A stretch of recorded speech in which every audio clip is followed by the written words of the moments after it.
ឬគេពិធីបន់អំទុកអអំបុកសំពះព្រះខែធ្វើវត្តតែនៅទីក្រុងឆ្នាំនេះគឺអត់មានកម្មវិធីបន់អំទុកទេប៉ុន្តែនៅតាមខេត្តគឺយើងមានកម្មវិធីបន់អំទុកឬក៏ដាល់អំបុកចាហើយយប់នេះផងដែរនាងខ្ញុំក៏បានទៅលេងវត្តច័ន្ទសូរិយាហៅវត្តក្រឡាញ់នៅក្នុងនោះចាក៏មានកម្មវិធីដាល់អំបុកផងដែរហើយនេះក៏ជាលើកទី1ដែរសម្រាប់នាងខ្ញុំដែលនាងខ្ញុំបាន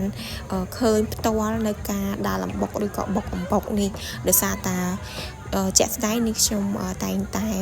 ទិញអំបុកពីផ្សារញ៉ាំស្រាប់ស្រួលចឹងដល់ទៅពេលឃើញជាក់ស្ដែងចាឃើញអ៊ំចាលោកពូអ្នកមីងលោកយាយដែលគាត់កំពុងតា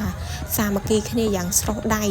ក្នុងការដាល់អំបុកឬក៏បុកអំបុកនេះផងដែរព្រោះបើសិនជាអត់សាមគ្គីគ្នាទេគឺអំបុកយើងនឹងគឺអត់បានល្អទេហើយឥឡូវនេះអំបុកចាក៏បានហើយជាបណ្ដាហើយ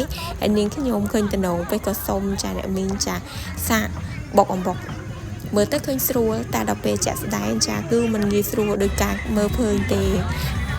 បន្ទាប់ពីអំបុកយើងបានបុករួចរាល់ហើយអត់ទាន់ហើយបងប្អូនចាត្រូវធ្វើការអុំដើម្បីឲ្យជ្រុះកំតិចកំទីដូចជាកតុអីចឹងចាអាហ្នឹងអាចហៅថាកតុអញ្ចឹងដោយសារតែនាងខ្ញុំមិនសូវច្បាស់ទេព្រោះដូចសិនជាមានដូចជាសបកកាមអញ្ចឹងវាយើងញ៉ាំទៅអត់កើតទេចាំចាំធ្វើការអុំសិនឥឡូវនេះចាអបកទូបាត់ហើយលក់ចាយកប្រមកទូហើយមកតែរសជាតិយ៉ាងណាដែរចាឥឡូវខ្ញុំលក់ថាទូទី3នាក់បងប្អូនតែមុននឹងភ្លក់ហ្នឹងគឺសូមថតចាជាវីដេអូមួយសិនអូយកាមេរ៉ាគ្រប់ទិសតែម្ដងបងប្អូនទាំងអស់គ្នាចា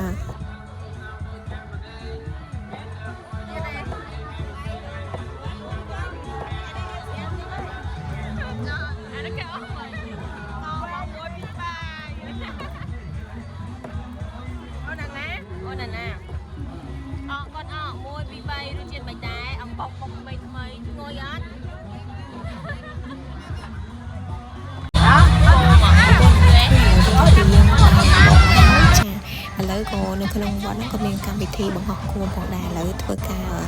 ទៅរកទិញគោមសិនចាអត់ស្គាល់ផ្លូវឥឡូវក៏សួរចាបរិសសង្ហាម្នាក់នេះចា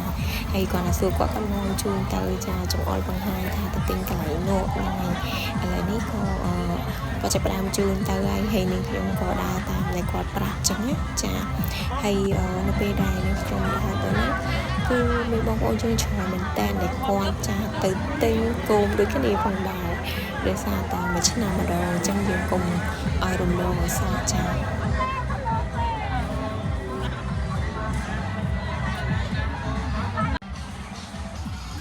អូខេឥឡូវបន្ទាប់ពីបានគោមហើយចាយើងទៅធ្វើការដុតគោមបង្ហោះតែម្ដងឥ